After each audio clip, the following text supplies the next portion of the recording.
On the Ancap wiki, Anarcho-Capitalism is a political philosophy that advocates the elimination of the state in favor of individual sovereignty.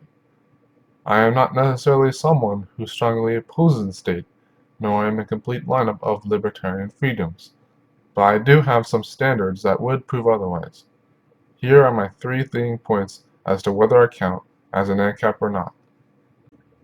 The first important stance in being a true Ancap is probably if I follow through with using the non-aggression principles, which is an ethical stance which asserts that aggression is inherently illegitimate. First Principles has about 8 specific logical derivatives that order back and forth into proving that causing harm to another individual that is either violating their rights, i.e. stealing, or aggressively initiating violence, i.e. murder, cannot be justified, and is therefore wrong on a consistent level. I have about a couple issues with the NAP, one being how it would work if the ownership of property was undefined and rendered a paradox in the logical consistency of first principles even being apparent.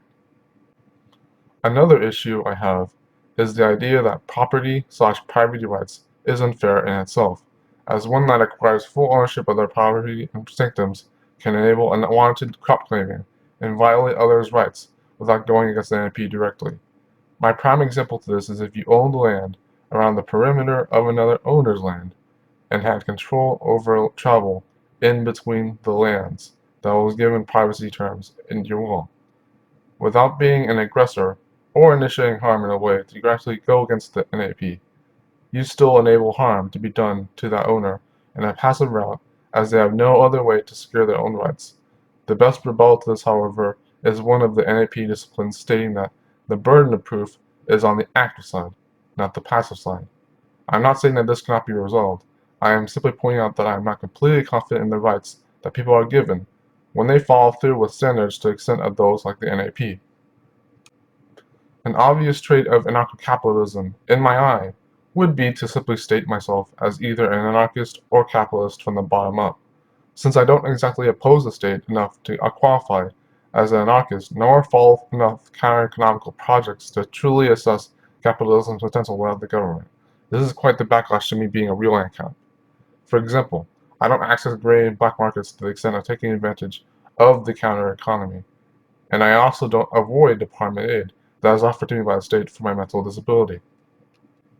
My biggest pet peeve with an Ancap society idealized in the big picture is how private organizations would freely operate without central planning in the way, not only because they can sparsely choose whom to target with products and services, but because they have no obligation to extend their rights of property and privacy to conceal those that desire or need them. Imagine a scenario where multiple privately owned criminal investigation agencies butted heads as to who could take over a forensic assignment, or private mail carriers that argued about having far in between home routes instead of a simple collection of neighborhoods. In conclusion, I have a few holes to fill as I learn how to truly adapt as a potential anarcho-capitalist. I have no doubt that it could one day be something I pursue for more than just a politics concern.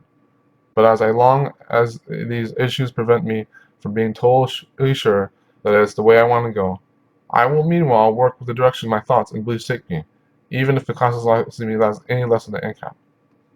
I'll love you forever. I'll like you for always. As long as I'm living, my baby you'll be.